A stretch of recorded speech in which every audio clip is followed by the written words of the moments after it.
I'm going to reveal the great sex secret that will help improve the sex lives of people in long-term relationships. You're at a party, it's a glitzy party full of celebrities, and a guy approaches you and offers you some free heroin.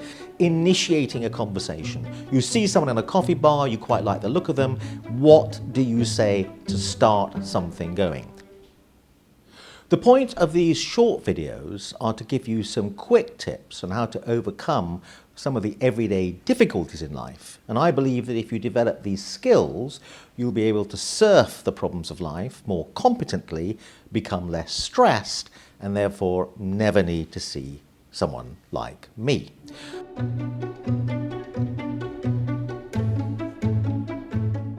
As a consultant psychiatrist, I'm used to dealing with people who end up in trouble psychologically, and one classic piece of trouble is when people end up with a relationship difficulty. And I'm afraid it often begins with these words, "I love you." The problem is, what does that really mean? It's a very romantic moment when someone says, "I love you." So it's a bit difficult to break the romance of the moment and say, whoa, wait a second, what do you mean by those words? I think people struggle to see beyond the surface of words, to look underneath them, to think hard about what's really going on. In fact, the words "I love you" have multiple possible meanings. Let's just run through a few of them. One is, I really fancy you and I want to sleep with you. Okay, that's a really different thing to, I really fancy you, I want to sleep with you, and I'll spend the next 40 years of my life with you. That's a whole other thing. I think a lot of miscommunication occurs over what the words "I love you" mean. What they should really mean in their deepest sense is, I'm willing to make sacrifices for you. Ultimately, the ultimate kind of love is, I'm willing to take the ultimate sacrifice for you. I'm willing to take a bullet for you, okay?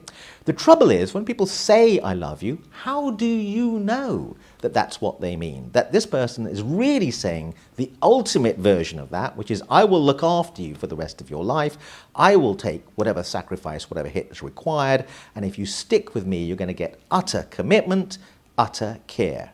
How do you tell if that's what the person means? I'm afraid you've got to look beyond the words to their actions. How have they acted? When there was an opportunity for them to look after you and take a hit themselves, were they willing to make sacrifices on your behalf? That is the key test. Over and over again, people come to me and go, I thought he or she loved me. They said, I love you.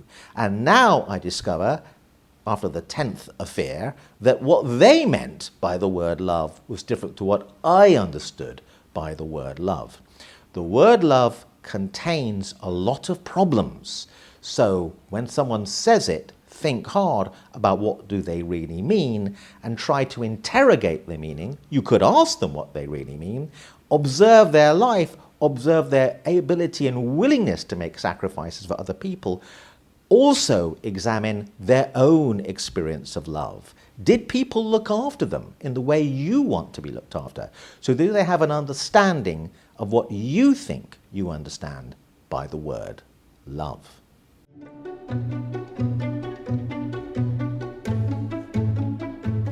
I'm going to reveal the great sex secret that will help improve the sex lives of people in long-term relationships.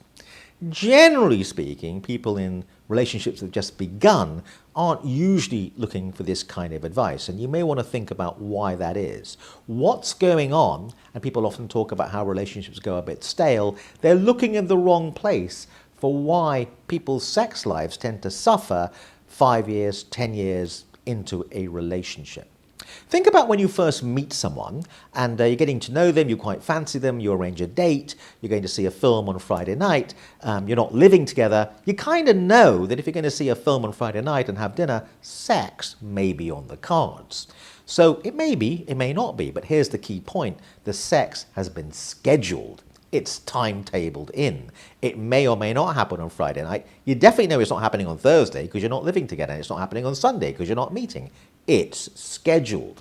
Now you've been living 10 years into a relationship, the idea of scheduling sex seems a bit weird, seems a bit clunky. What happened to the romance, the intimacy of just jumping on someone in the kitchen? It's even referred to in marital therapy as kitchen sex. Anyway, actually, if you schedule it on a Saturday night at 11 o'clock, although it may not sound very romantic, the fact there's a pre-commitment to having sex and the fact that people are often very busy and they're dealing with the children and the laundry and the plumbing and the mortgage, setting aside and scheduling time for sex and timetabling it makes it much more likely it's going to happen. The other powerful thing about timetabling it or scheduling it is usually, it's almost inevitable in any relationship, one person wants it a bit more than the other person wants it. That's okay, there's nothing wrong with that. The person who wants it a bit more than the other person wants it tends to pester the other person for sex, and the other person tends to get a bit annoyed and feels guilty about being pestered. So if you timetable it, the person who wants it a bit more than the other person is relieved because they know it's definitely going to happen at least once that week. And by the way, the frequency is entirely up to the two of you to negotiate. And the other person who doesn't want it quite so often is relieved they're not going to get pestered. So they're actually much more up for it when the time comes round. It sounds very unromantic, and you won't see it in Hollywood rom-coms, but scheduling sex is perhaps the great sex secret that most people don't realize could actually improve their sex lives.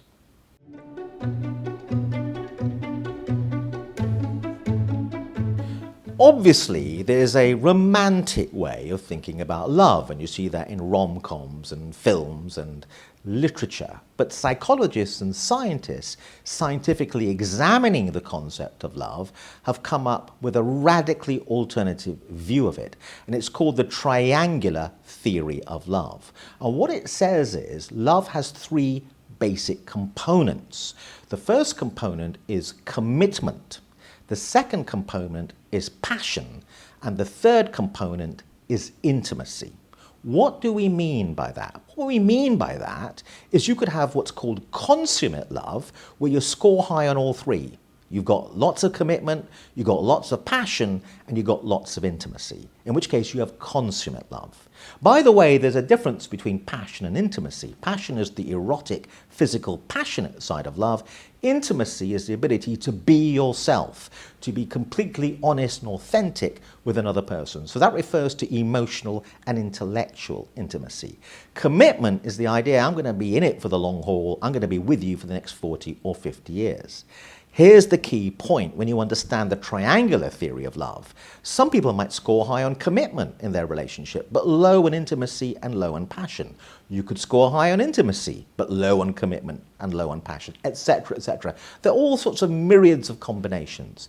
It is perfectly okay and functional if both people have understood that it's acceptable to score high, let's say, on passion, but low on intimacy and commitment. In other words, don't review the love of your relationship in too romantic and bland and imprecise a way.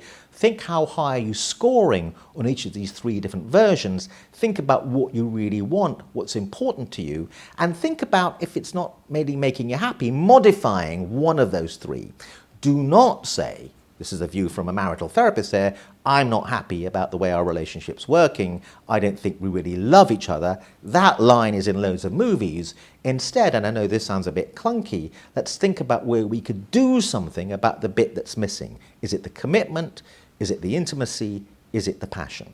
And that's a much healthier way, because just because you score low, let's say, on passion, doesn't mean if you score high on intimacy and commitment, you haven't got a relationship that's not bad and got a good chance of working. It's a better way of giving people more positive feedback than simply to say the relationship's not working. So don't forget the triangular theory of love. Where are you on commitment, passion, and intimacy? Which bit needs to improve for you to have consummate love?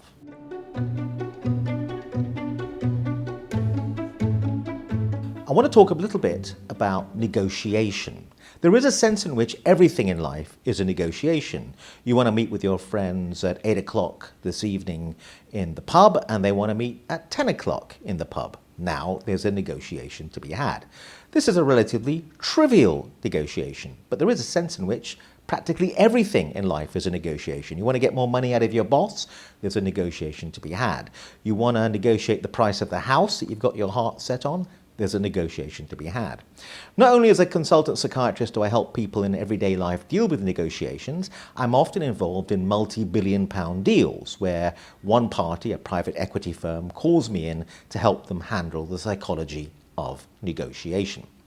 I want to outline one key secret, one key tip, and this comes from the Kennedy School at Harvard University. You can attend a master's degree there in negotiation. It'll take a year out of your life, and it'll cost you, roughly speaking, $100,000. I'm going to save you that $100,000, and I'm going to save you that year in your life, because you can boil it down, basically what they have to teach, to one key principle. And here it is. When approaching any negotiation, think about something which is paradoxical that most people don't think about, which is what would happen if there was no negotiation. Let's say when you're trying to buy that house, the negotiation broke down, you don't end up making an offer that is acceptable to the vendor, and he ends up with a house that's not been sold. This is called, and this acronym is very important, the best alternative to a negotiated agreement. The best alternative to a negotiated agreement is referred to as the BATNA. BATNA is an acronym, the first letter of those words. There's an important reason why it's got an acronym called BATNA. So what is the BATNA in any negotiation if the negotiation doesn't happen? Is the person trying to flog you the house worse off than you because now they have an unsold house and they really need to unload it and the price is dropping? Or are you worse off because you really want the house, you've got your heart set on it, and you're worse off if the negotiation doesn't happen? So understand what the BATNA is before you approach any negotiation. And most importantly of all, consider what people's beliefs about the BATNA is. Classically, what the Harvard Kennedy School will teach you is ask the other side something like, I'm really feeling good about my BATNA. If they say, what on earth is a BATNA, you know they don't know anything about this concept, and you've got them dead in the water. One final way of thinking about the BATNA is a little story I'm going to tell you, and we call this heroin dealer. So here's how it runs. You're at a party, it's a glitzy party full of celebrities, and a guy approaches you and offers you some free heroin. At first, you're not really that keen on the free heroin because you've heard not great things about heroin, okay? The free heroin, though, makes you think, well, it's free, what have I got to lose? Maybe I'll try it. Think about the alternative situation, which is a man approaches you at a party and offers you heroin, and it costs £100 a gram. Well, you haven't heard great things about heroin, and you haven't got £100 on you, or you don't really want to spend that kind of money. If the opening part of the negotiation was the second one, the price is £100, you would say no. The man fails to sell you the heroin. The BATNA doesn't really work in his favour. However, if he offers you free heroin, you're thinking about the BATNA. What's the worst that can happen? Okay, I don't have to spend any money. I'll try the heroin. You try the heroin. Day 2, the man comes the next day, he's got your number, offers you more free heroin. You try the heroin again. Day 3, day 4, day 5. By day 7, you're addicted, you're strung out, you call him asking for heroin. He says the price is now £100 a gram, £200 a gram. Now you will do a deal and buy the heroin. What's happened? The BATNA has changed. He got you hooked. He changed the BATNA in getting you hooked. Now, if you don't have heroin, the downside of the negotiation breaking down is much worse for you. So, think about the BATNA before any negotiation and change the BATNA to your advantage before the negotiation begins. Think about beliefs that either party have about the BATNA, best alternative to negotiated agreement, and think about the story that is entitled Heroin Dealer.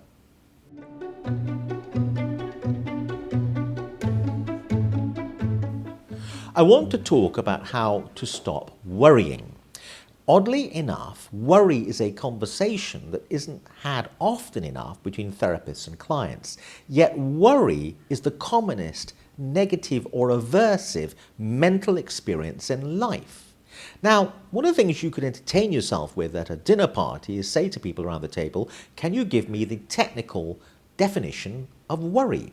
People will tell you the contents of their worry. I'm worried that my child might have ADHD. I'm worried about the funny noise the plumbing is making. But if you try to move away from the content of specific worries and talk about what the general form of any worry is, oddly enough, people struggle. When I ask people in the clinic to define a worry, the technical definition of worry, and they struggle, I like to rather humorously say, it's not as if you've never had a worry. Chronic worries in particular are prone to anxiety and depression. The technical definition of worry, and you need to know it in order to manage worry well, is a negative anticipation of the future. Let me repeat that because it's very important. A negative anticipation of the future. You wake up in the morning, you're anxious. Why are you anxious? You're worrying. Why are you worrying? You've got an exam in a year's time. What is the worry? What is the technical definition of the form of this particular worry? You have a negative anticipation of your ability to pass the exam. The next step in the anti-worrying algorithm is, now I know what the specific negative anticipation is it realistic? Could it happen? I'm worried an asteroid might fall on 10 Harley Street where I work. Well, is it realistic? Could it happen? When I inspect the evidence, that one's not so realistic. But the other one, that I might fail the exam in a year's time, is realistic because when I inspect my knowledge, I don't know anything about the exam that's coming up in a year's time in terms of passing it. So step 2 in the coping algorithm, having identified it's a negative anticipation of the future, which is step 1. Step 2 is it realistic? Step 3 is, if it's realistic, let me perform an action now that makes this negative anticipation less likely to occur. What could I do? Ooh, I could revise for the exam. If I revise for the exam, then it makes it less likely the bad thing's going to happen. Transition from the mental activity of worry to the physical activity of an action. That is the cure for worry.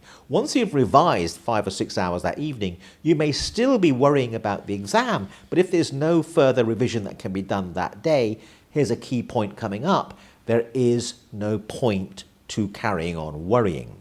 Worrying can be healthy to the extent that it directs you towards actions that lead it less likely that the thing you anticipate bad that's going to happen is going to happen. You make it less likely. If worry leads to an action, that is great. You're handling the worry. If you are worrying and there is no action that can be done, there is no point carrying on worrying. And we will talk in more detail about what you do in that situation. But here's the key point. First of all, step 1 in the algorithm. What is the negative anticipation of the future? Be specific. Step 2, is it realistic? Could it really happen? Step 3, let me see what I can do now to make it less likely to happen. And if there's nothing I can do, it makes no sense to carry on worrying. Thank you.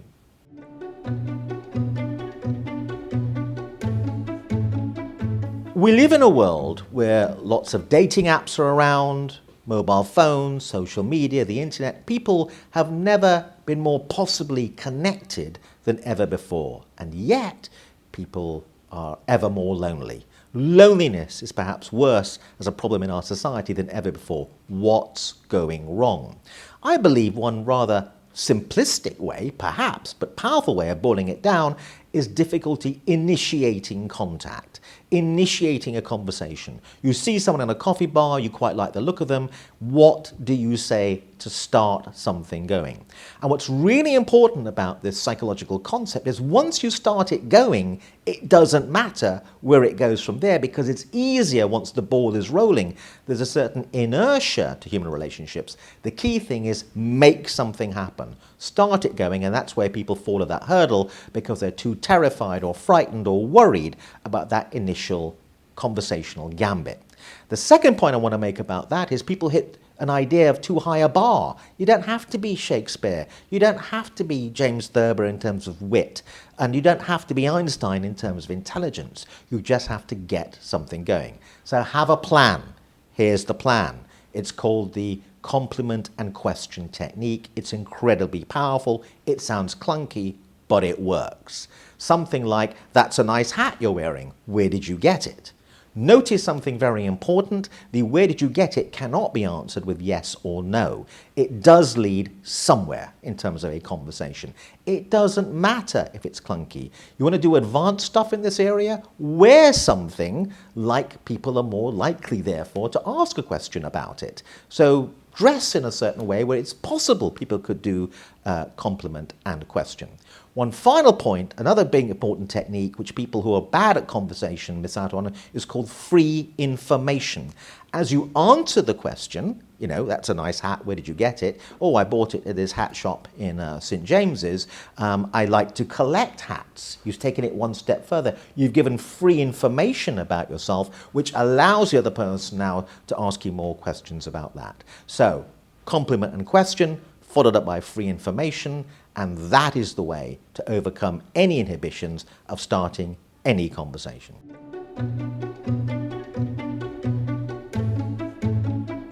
One of the reasons why people often try to not go to occasions where they're going to socially interact, often with strangers, like parties, is actually, paradoxically, they're not afraid of starting a conversation, they're afraid of how to end it. What that means is they're terrified of being trapped in a corner with some bore and not being able to escape. So you've got to be able to end a conversation just as your ability to start one is important in terms of social skills. The smoother and the more confident you are over how to end a conversation, the more free you are to take gambles and enter into conversations with relative strangers. Now, this is another very important point where a lot of people who are very wedded to the idea of authenticity are going to get trapped. Because if you really want to be authentic, what you should say is, "You're boring, I need to go." That's not going to work very well. Find a reason to leave the conversation. Compliment the person. So you say, "It's been lovely talking to you. I need to go and talk to that person over there who I did promise I was going to sort something out with." Come up with what's called an excuse. Now, you're going to feel clunky. You're going to feel it's obvious they think that I'm really giving feedback that are boring. But it's okay. They, believe it or not, oddly enough, probably don't want to spend the whole evening talking to you either. It's better for them. The whole point about social occasions is to mingle. So find an excuse, find a reason to end it elegantly by complimenting the person about having enjoyed the conversation, and move on. Stop worrying about what the other person thinks that it's ended. Ending it is better for you and makes it more likely you're going to have a more productive, powerful, and enjoyable social life. Paradoxically, the power to end leads more to more beginnings.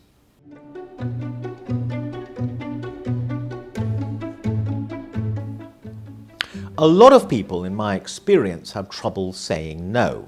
The saying no could occur in a variety of situations. Let's say someone, oddly enough, wants to date you and you have difficulty saying no to going on a date with them. Or someone wants to borrow something from you, or borrow money from you, or want a favor from you. A lot of people have trouble saying no. And that's really about people-pleasing, being afraid of upsetting other people. So here's some techniques in how to say no. In assertiveness management, basically, one of the key terms is an idea that no is the shortest sentence in the English language. What they mean by that is you don't have to qualify the no. You don't have to defend the no. You can just say no, full stop. The more you start giving reasons for the no, the more the other party can put pressure on you to convert it to a yes by battling with the reasons or arguing with the reasons. So, point number one is you can be brutal and just say no. The trouble is relationships tend to suffer if you go with that. But it's very useful when there is no relationship to understand that you can just say no, full stop. And that's perhaps the most powerful and direct way of saying no, but also the one that may lead to relationship trouble in longer-term relationships. The best way to say no is to come up with an explanation as to why you're saying no, but it's not you that's saying the no, it's someone else. So someone says, "Raj, can I borrow your car this weekend? We're moving house, so we need some help." And I go, "I'd love to lend you the car. The trouble is the wife is using it this weekend." Notice I'm not saying no, the wife is saying no. So find someone else who is going to say the no, because it's difficult to argue with the other person that is delivering the no. So feel free to be able to say no. A couple of advanced techniques is when you say no, ask immediately for a favour. Raj, I'd like to borrow your car for the weekend because we're moving house. I'm really sorry, the wife's using it. By the way, can I borrow £500 off you? They're going to say no. Now we're even. I said no, they said no. There is no sense in which there can be any psychological resentment at their end over me saying no. That's a very advanced technique, and we may do some more video on that at some point in the future.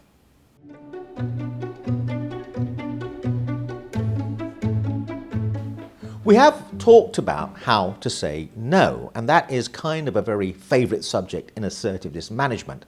Oddly enough, how to say yes, in my opinion, is an underrated problem. Because of course, when you say yes, you want to say yes. So why do you need a lesson in how to say yes? The big problem here is people often say yes too soon and too quickly. And that means that the power of saying yes is reduced. Raj, we'd like to see you on Saturday for a dinner party. Can you come? If I just say yes straight away, they're pleased to see me. But if I said, God, I'm really sorry, I think something's on Saturday, let me get back to you, and I get back to them on Friday and say yes, the 3 or 4 days they've had where they were worried I was going to say no means they're really grateful when I turn up. So, don't say yes too quickly. It adds weight to the yes. People are more grateful that you said yes if you take your time over saying yes. I'm frequently invited to give talks all around the country. If I turn up an hour early for the talk, the organizer is relatively pleased to see me. If I leave it for about a minute before the talk begins, the audience and the organizer are really overjoyed to see me.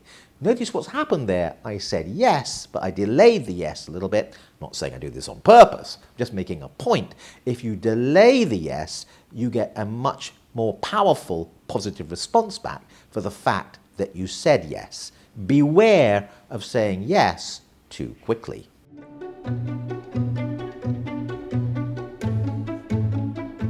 I want to talk about something that actually isn't widely known outside of clinical psychology practice and services, but is crucial for any attempt to break a bad habit. Let's say you drink too much or you eat too much or achieve a goal.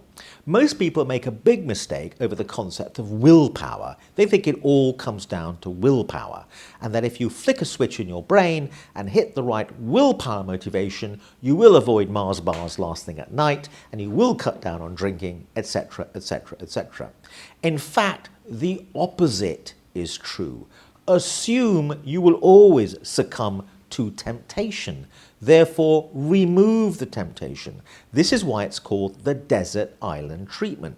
If you parachute an alcoholic onto a desert island where there's food but no alcohol and no escape, and you come back and meet them 5 years later, how much alcohol have they drunk? The answer is none. How do we know that? They were on a desert island. There was no alcohol available. Notice something very important. We took the discretion, the choice, away from them. That's how we got them to give up alcohol. We assumed if they had a choice and there was an off license on the island, they would have succumbed to temptation. Remove temptation. How do you create a desert island in central London?